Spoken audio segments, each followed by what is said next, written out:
So we're going to continue our April theme on the Creator Network, which is YouTube.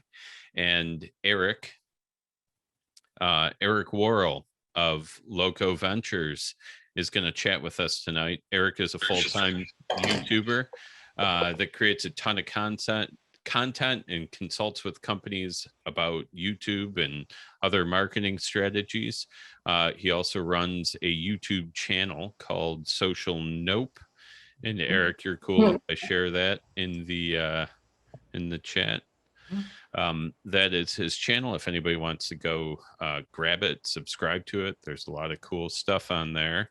It's not Eric will be starting with a case study of how my oven pays me $789.20 a month. Eric, are you ready? Yep. All right. Floor is yours, man. Go for it. All right. Let me share my screen here. Can everybody see this fine? Wait, I get a thumbs up there.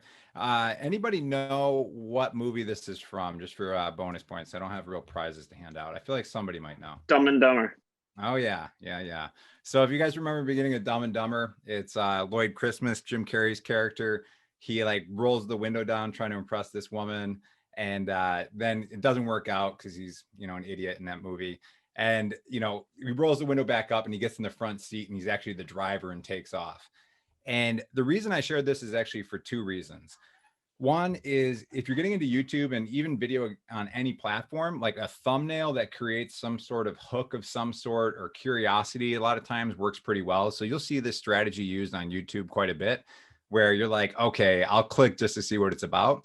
But the other reason I share it is I really don't like that type of person, the type of person who's pretending and like, trying to be a big shot. And you see it all the time, especially in the world of like internet marketing. I can't tell you how many ads I get a day of a guy standing in front of like a Lamborghini, like talking about how great his life is. I don't want this presentation to be that, but at the same time, I do want to go over some case studies and things that have been working well for me.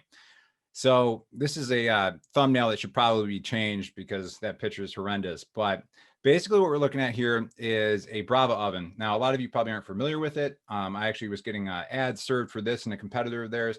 It's a smart oven that sits on your countertop. It's not cheap, but it makes cooking a lot easier. It's got cooking probes. It cooks with pure light. There's no like flame heat or anything like that. It's just like light bulbs that heat all the food.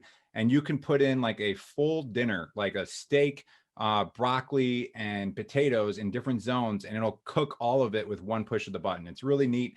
And I surprisingly ended up making $789.20 last month because of this oven. So what we're going to cover in today's call here, let's see. There we go. What we're going to cover here, well, this is just kind of the social proof aspect of it. I'm going to get into this as far as affiliate networks. This is just showing some of the sales. If you guys, it's probably hard to see, but right here, last month they sold $9,865 worth of this oven.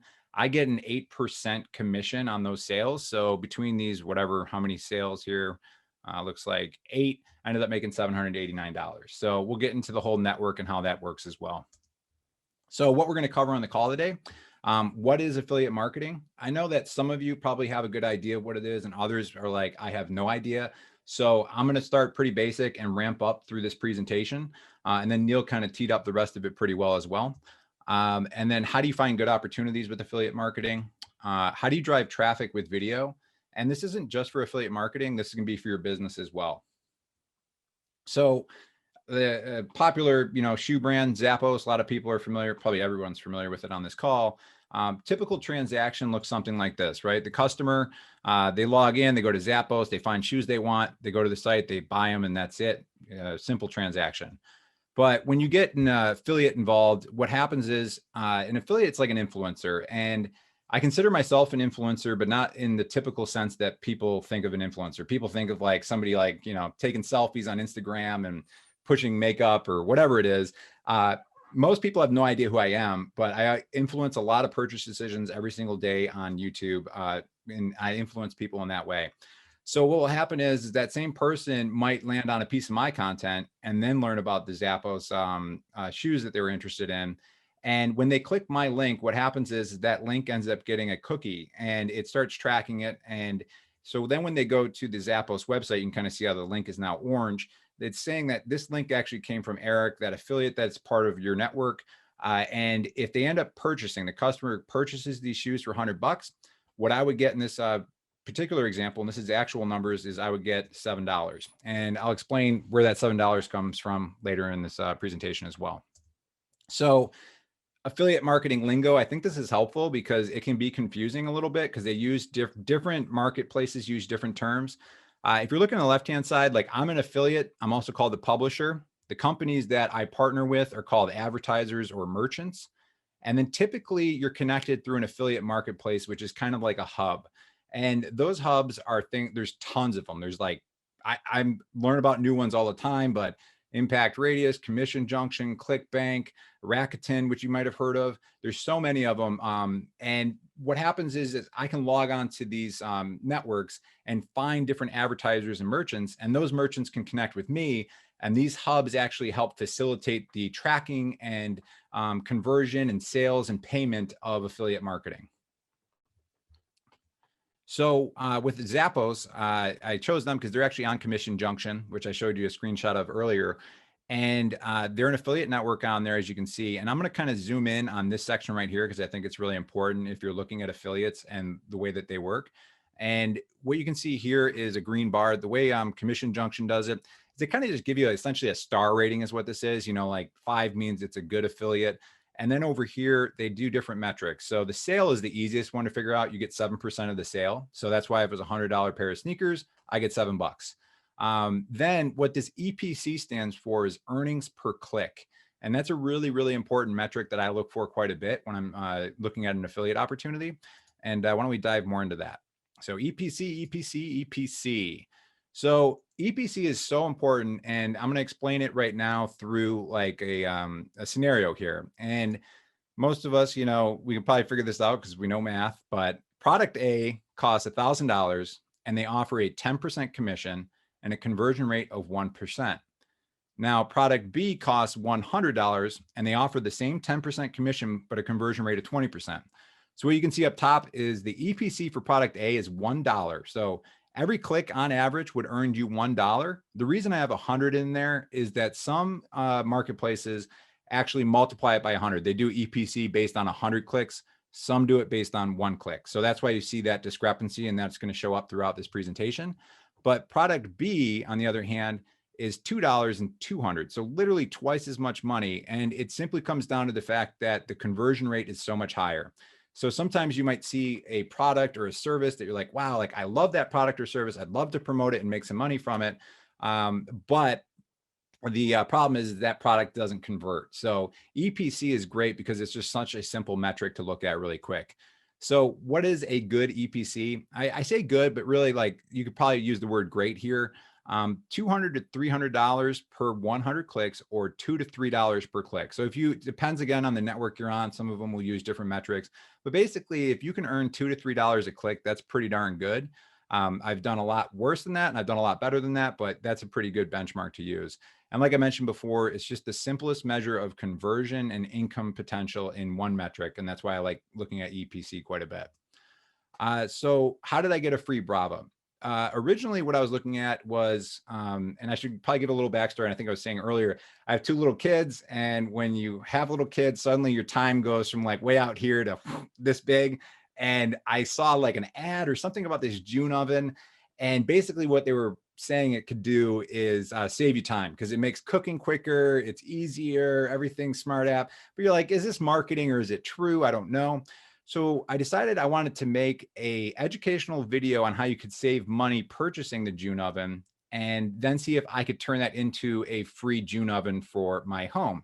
So in the video, I'm not going to get into the video itself, but I'll explain it really quick. Essentially, a lot of times what I'll do is I just read the manual. People who watch videos, they don't want to read the manual. They want a video to explain to them what this product is, what it does. Ideally, it would be better if I was showing them a full tutorial of it and how it works. But this particular video, I'm just telling people, here's how you can save $226. And part of that was they have a referral program. And the way their referral program works is if you sign up through my link, they will email you a $75 promo code, and then I'll get $75 as well. So what ended up happening was all these promo codes you're seeing, this is a screenshot from my email, are referral credits. But the bummer of it is I was like, sweet, like I'm going to get a free June oven. You can't stack them. So if anybody wants a free June oven promo code after this call, just let me know because I have no use for them. But at the same time, I was just trying to figure out like, all right, like this is clearly working because all these are actual sales. These aren't just people who signed up, but these are actual sales of the June oven. So what I ended up doing is like trying to see what else was out there. There's always a competitor for most products and services. And I think we've talked about this before on calls on here. And I think even last week we talked about it.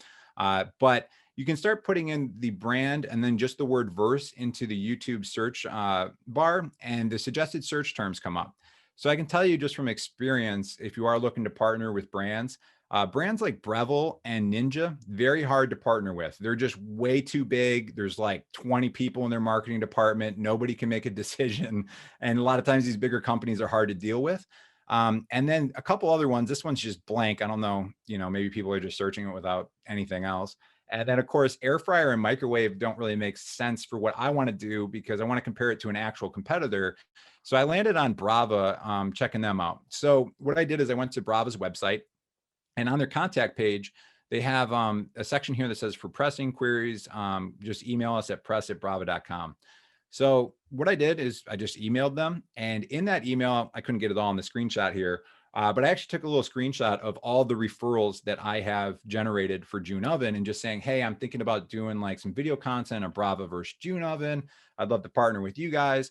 And I didn't even know that they had an affiliate program. It just kind of worked out. I just wanted this free oven. And for context, I think it was like $1,600 at the time. And it took some emails back and forth, but you can see they got back to me pretty quick in 5 days.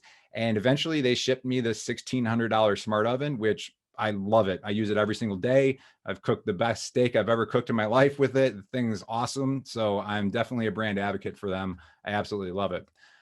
So then what I pitched them was this video strategy, and this is going to kind of help us when we get into other aspects of YouTube of explaining and understanding how to rank content on the platform. I have my original June oven review video right here. It's got 3,200 views in 11 months. From that, I forget, I didn't track the clicks on how many people click my referral link, but it's pretty much converting 1% of the views because I was right around 32 sales, but I actually think that those number of sales would be much higher, but they were out of stock all the time. And I think that's part of the reason I didn't want to do a partnership is they didn't have any product. So then what I pitched is, why don't we do a video that's comparing the June oven versus the Brava oven? So in that thumbnail and that video that you can see, again, I don't have either product yet. I'm just simply reading the manuals. I'm going through the specs. I'm finding stuff that's interesting, like things that are different about them. And some quick examples are like, you can cook eggs in a Brava. You can't cook eggs in a June. The June oven is 4 inches taller, but for me and the way my cabinets are in my, I think it's 2 inches taller, but for me, where my cabinets are, you need 4 inches of space above the June oven, and I didn't have enough space. So technically I didn't have enough ventilation for the device. So I kind of started like highlighting some of these things. And this is where you can kind of just like curate information for people. One of the things too, if you're ever looking into any kind of smart device, this is just like a general tip, look at the reviews online on the Google Play Store and the App Store, because the smart device is going to have an app. And I've done this where I bought a smart light bulb and then I open up and it's like, you need to download this app and it's got a 2-star rating. I'm like, crap, this thing's not going to work. So what I found was that those reviews were tremendously better on Brava versus June oven. So I'm bringing this up in the video, and I'm just kind of making people aware of these things that they might not have thought of.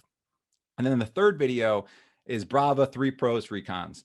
The reason that you want to cover the pros and cons is you want people, like, it elicits the click because people are like, okay, this isn't just like a Homer video. And I tell people, I'm like, the cooking probe has issues. Cleaning might be a little bit difficult on this. And you just kind of give them a straight shot of it. But you're also letting them know like how much you love the product too, if you do in fact love the product like I do with the Brava. So one of the important things here though, and I think we've talked about this before, is when you're trying to rank content on YouTube, there's a couple different metrics that are really important. The average viewer watch time is important and session time is important. So viewer watch time might be, and this is hard to see, but this first video here is 10 minutes and 33 seconds. If somebody watched 80% of that video, which would be really good, on average. They'd be about 8 minutes of content, content watched. But session time is like, let's say somebody were to land on this first video, watch the second video in its entirety, and the third video, you can add up to 22 minutes, 5 minutes, and 10 minutes. And then you're looking at like 37, 38 minutes of session time. And YouTube really likes that because they like when people are on their platform and staying on the platform. So it's kind of neat. At the end of this video right here, what you'll see is a little tiny June versus Brava oven. So somebody can watch this and they can click what's called an end screen on YouTube. And I'm sure you guys have seen them, the last 20 seconds of YouTube videos. So if they click that, then they end up watching this video. And if they watch the full video, at the end of this video, I did a much better job of selling that click. That's really important. You want to sell that next video whenever anybody's watching. So it's like, hey, in this video here, I'm actually going to review the Brava oven. And I got that from Brava. And then it's important too, like when you're doing that review, especially if you get into affiliate marketing with free products, you want to let people know, hey, I got this product for free. I wasn't paid to do this review. There is an affiliate link in the description below. You want to make sure that you are letting people know about those things. But people appreciate it when you're transparent as opposed to just like trying to pull something on them. So this is kind of the overall Brava video strategy that I launched with them.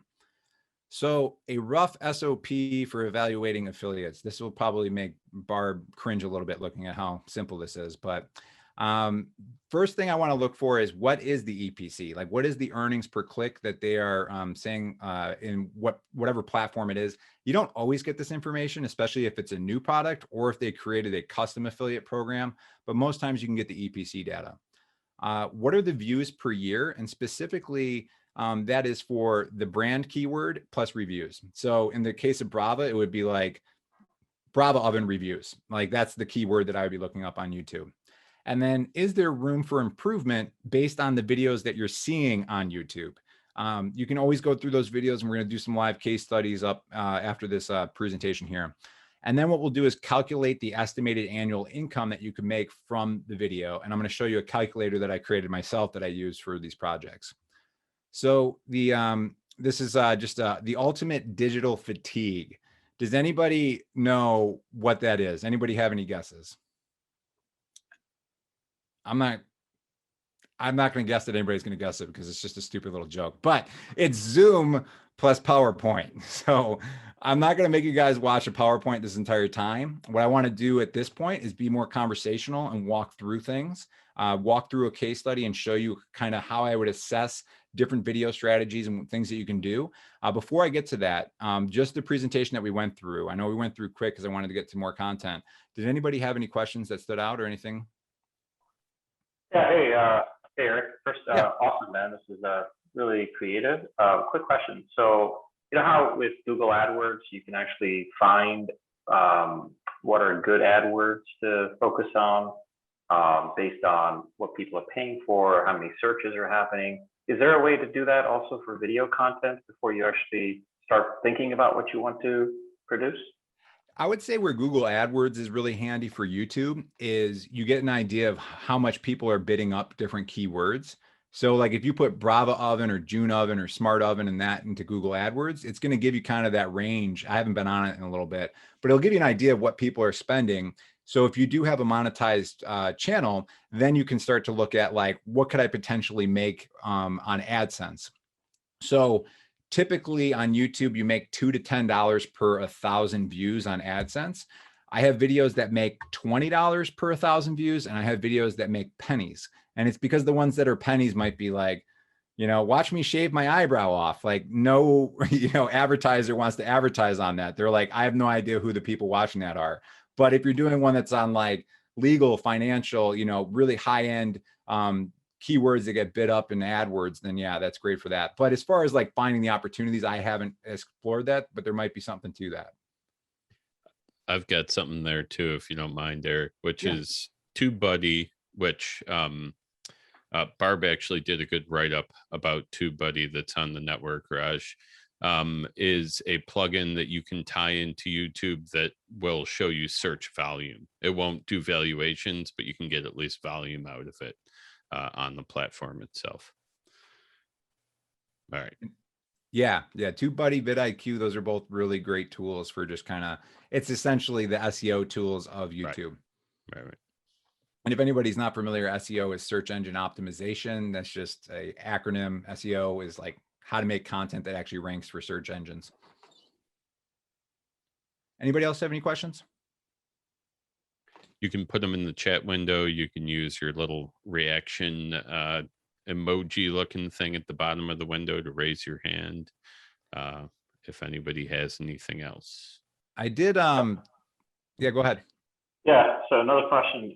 So you mentioned, I mean, the examples you gave were, you know, for product content. Mhm. But are there services? Is this same kind of strategy? Have you seen it work for business services, for example? Right. You know, there's so many employers that are struggling to find amazing people. Right. Is there some kind of an affiliate type of program or process where you could talk about certain brands or why it's awesome to work at those companies and how, you know, people should apply for jobs there and so on, and potentially even like, you know, do reviews of like, oh look, this is what their workplace looks like, or look, these are the types of people that work there, or these are the opportunities, or these are the career options. And so have you heard of anything like that?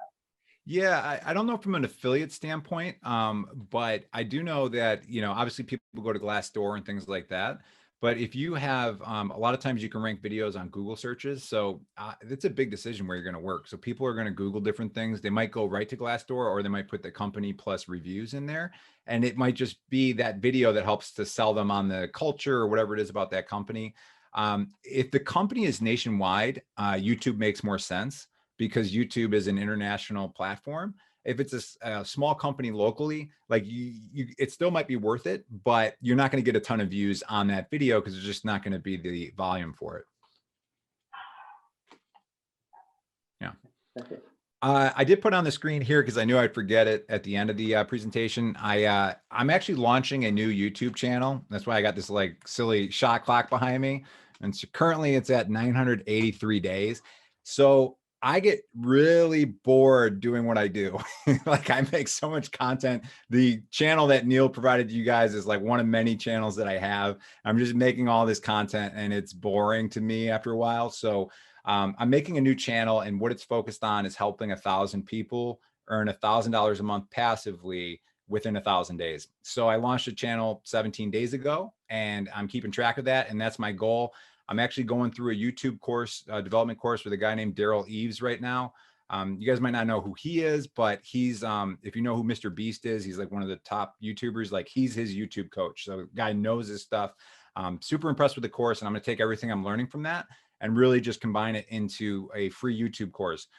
So if anybody's interested, I will email that out when that affiliate marketing course becomes available. So I thought what would be nice now is, let me see if I still got this open somewhere. All right. Can you guys still see my screen here? I missed it if somebody gave a thumbs up. Okay, good.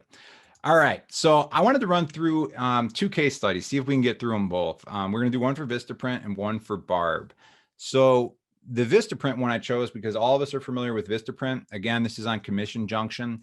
If we zoom in real close here, you can kind of see some of the data. Their EPC isn't quite as high, 41 and 45, but their network earnings is a 5 out of 5.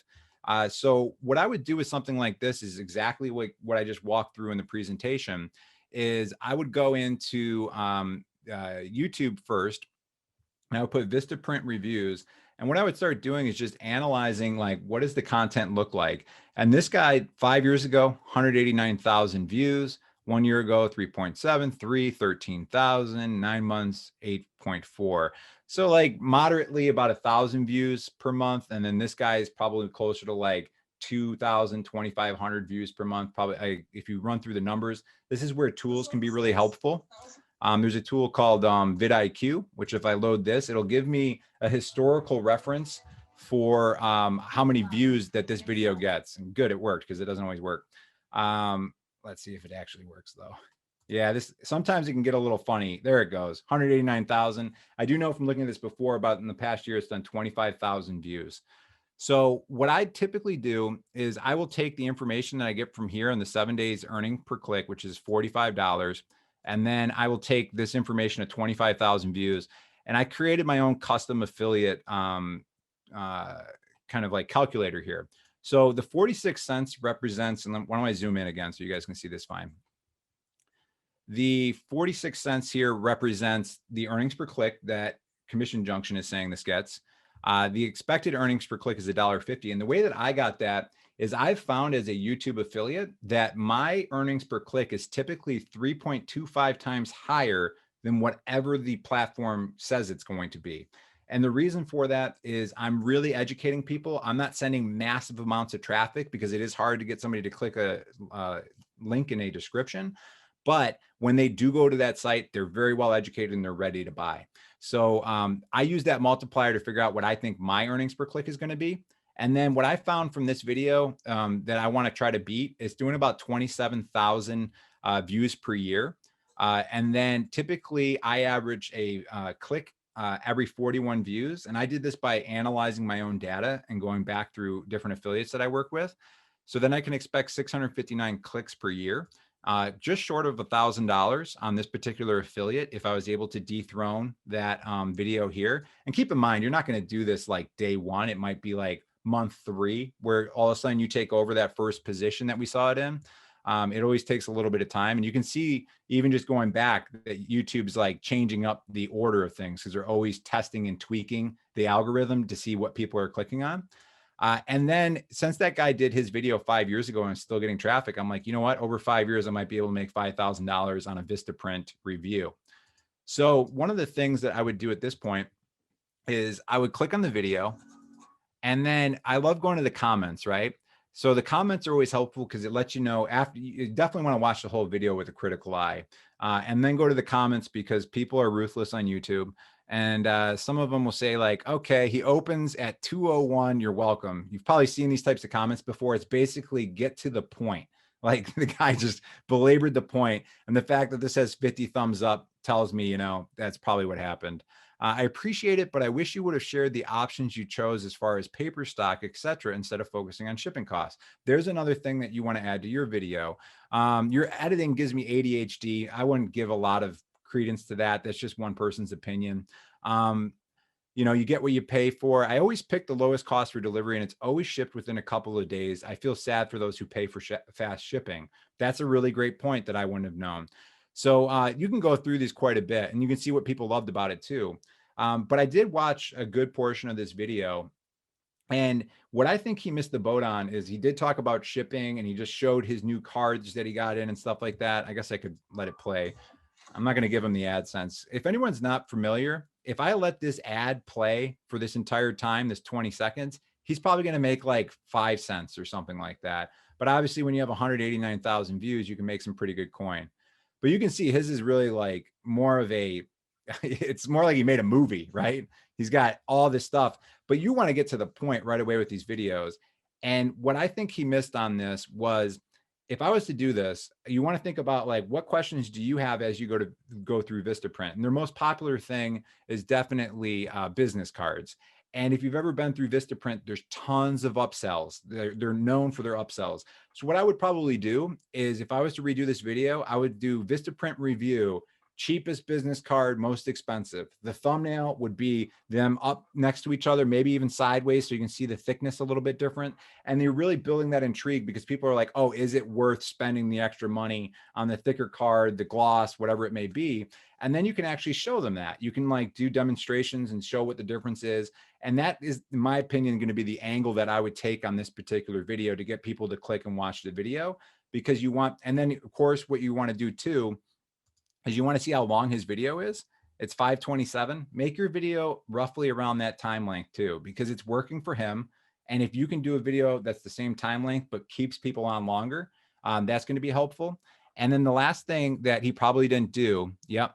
If we watch this at the end here, 5:22. Yep. He's just kind of doing self-promotion here. At the end of the video, you really want to think about like, what else would this person be interested in? So that's where you can just go to like Vistaprint reviews on Google. And then you can start to see like people also ask, this is awesome content right here to figure out what to put in a video, because these are the things that people also ask when they search for Vistaprint. Why is Vistaprint so bad? No, I don't know.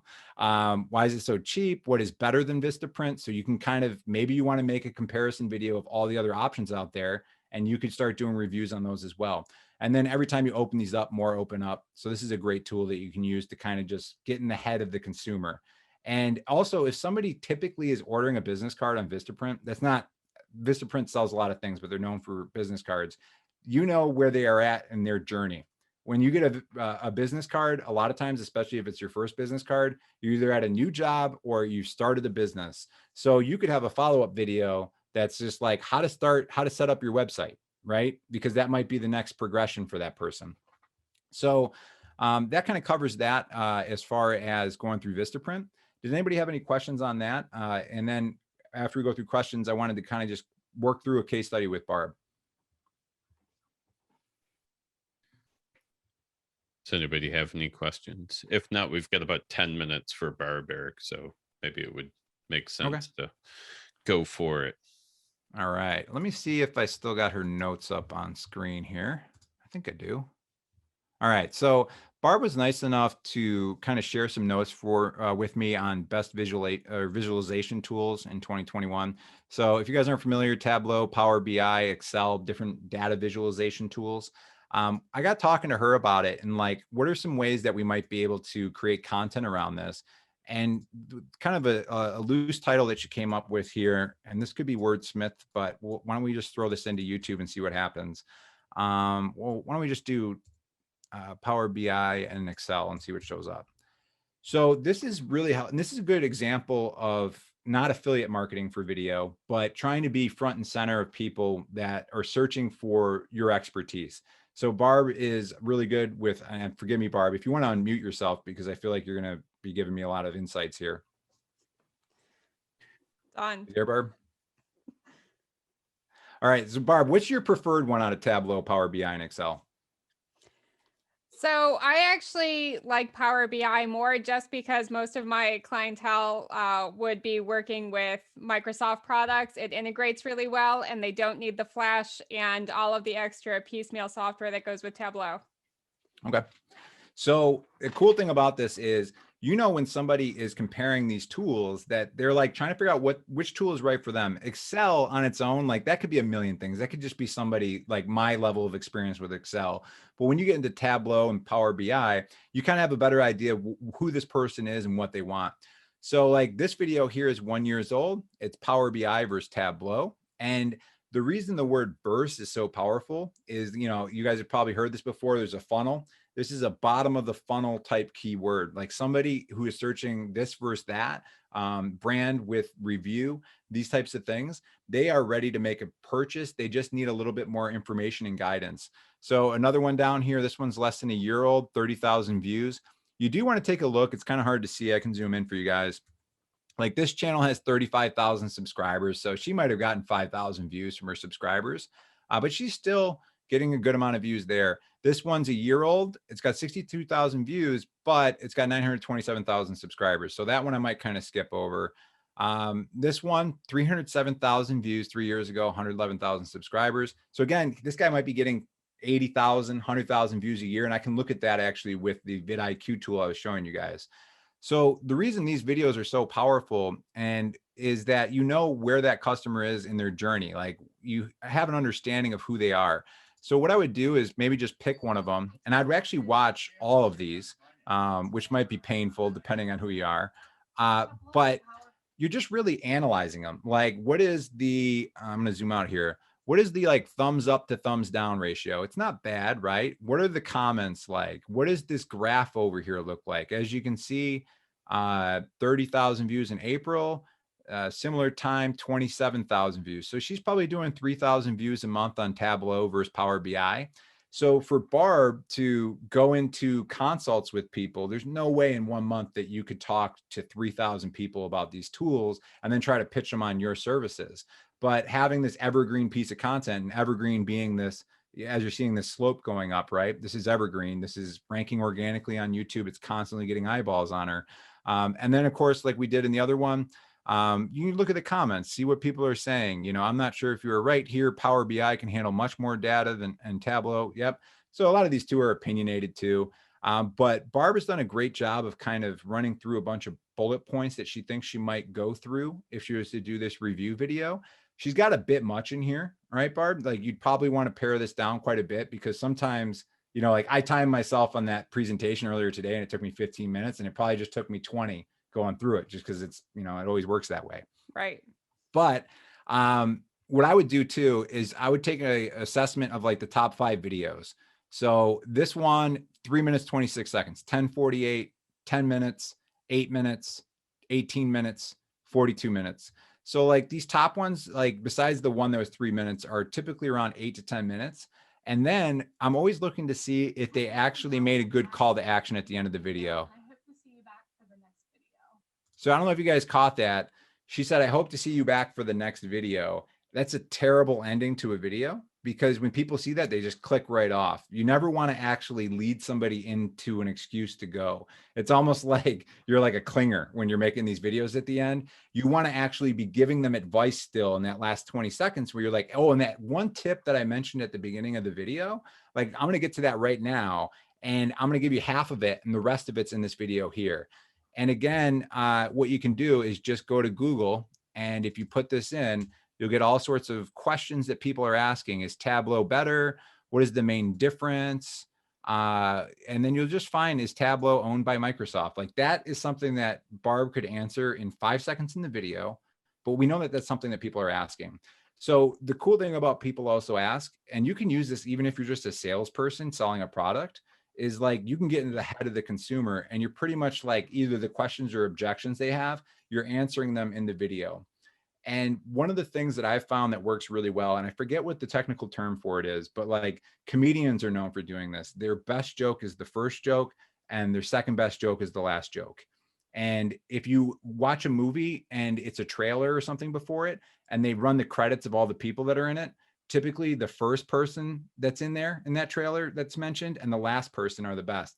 And it's because our brain remembers the first and last thing. And that's why they do that.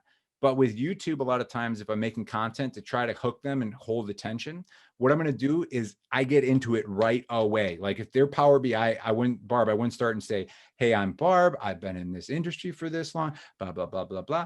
I would say, all right, Tableau versus Power BI. I'm going to give you the main things that you have to know about with this. And specifically like things that you might not have considered, like, are you a Mac or PC user? Things about security and privacy. And we're also going to be talking about something very important, which has to do with data volume. So we're going to get to all that in a little bit. But before we get to that, just a quick backstory. My name is Barb. Here's my experience, just to kind of give them a little bit of, you know, social proof and confidence with you. And then you're just working them through the video. And I call this like feathering. And I may have brought this up in the last call that I did with you guys. I think there was like what, the fall, Neil. But if you're painting something, and I call it, you know, like when you're feathering paint, you don't want to use a heavy hand and pull off the brush because when you make the next brush stroke, it looks weird. You like want to lightly pull the brush off. When I'm doing videos, that's kind of visually how I think about it, is I'm thinking about like, okay, how can I make a hook and then feather it into the video? But before I release that and give them the answer to that, I want to give them another little hook too. So like you're always giving them something to think about, and then you're answering that thing, but then at the same time, giving them another thing to think about and answering that thing and bringing them through. That works really well for educational videos. And for you, Barb, what I would do is I would spend a lot of time thinking about what you want these end screens to be. What makes a lot of sense for the viewer and what makes a lot of sense for you. So you know where they're at. Training might make a lot of sense. You know, probably what would make more sense is I see this video. You're not going to get into these tools in a lot of detail in 10 minutes. You're really giving them the overview. You're reading the manual kind of thing. But what you could do is actually do in-depth tutorials and let them pick which one they want. Is it Tableau or is it Power BI? And those might be 25-minute demos of like Tableau for a beginner, Power BI for a beginner. Then in those videos, you're also making little call to actions and be like, oh, by the way, like I do trainings. And the cool thing with that is you can just say it's in the description below.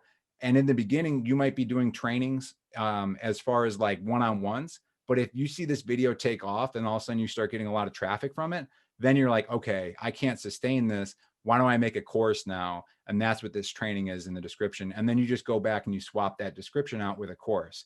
So you're just planting seeds. I just kind of call it like farming instead of hunting, right? you're planting seeds and seeing what sprouts with content.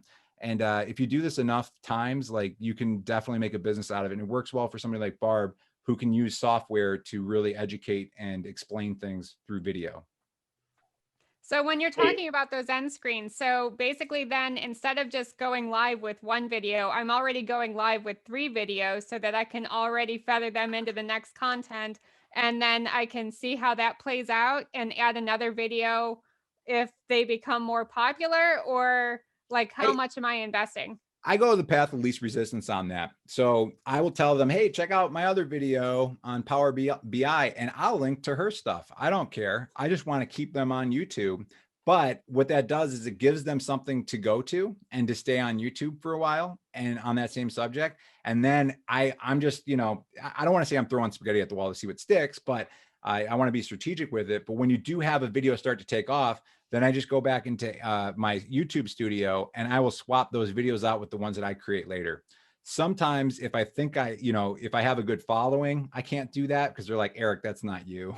Or the other thing is if I have something that I'm like, I feel really confident about this, I will make like an entire playlist on something and try to keep them on. What I have found too is if you can make a playlist that's that can be reused in multiple ways. So for you, like you might do a massive demo on Power BI and Tableau, but that might be the thing that is in the end of 17 different videos because it makes sense, right? For me, like my experience is driving free organic traffic online. So I can make a video series that's like how to drive traffic online because that applies to a lot of things in the spaces that I talk about with small business owners and things like that. Okay.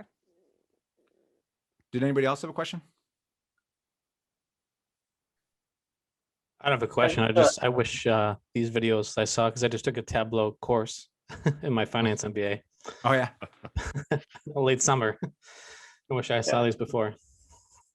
Hey, Eric, what's your average time into an average video? Like, is it 4 hours, 6 hours with all research? I'm just curious what your.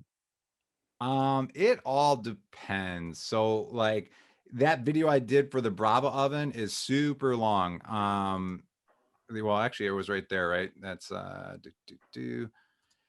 that one, it was like 22 minutes. I'm holding people on that one for 38% of the video, which is low for me, but it's also one of the longer videos. So people on average are watching at 8 minutes and 36 seconds. But that time is like really easily manipulated because some people will skip ahead and they'll watch the entire video. Some people will watch it in 2x speed and it'll shorten the average view duration. But yeah, I typically find though, the thing that I try to pay attention to is this percentage, and I'm shooting for 50%. If I go above that, I'm pretty happy. And it gives you a good idea of like, was this video too long? I needed to shorten it. I probably could have shortened this one, but I had so much content that I spent 40 hours making this video that it was hard to edit it all out because it was like my little baby by the end of it. So awesome. Well, I'm going to ask everyone to hold questions just until after. We'll do some closing remarks. Meeting officially ends at 9, so we'll shut down recording and so on. And then Eric, if you're willing to stick around a little and people have questions, we can pick them up there. I want to thank you for putting together the presentation, coming out to chat with us.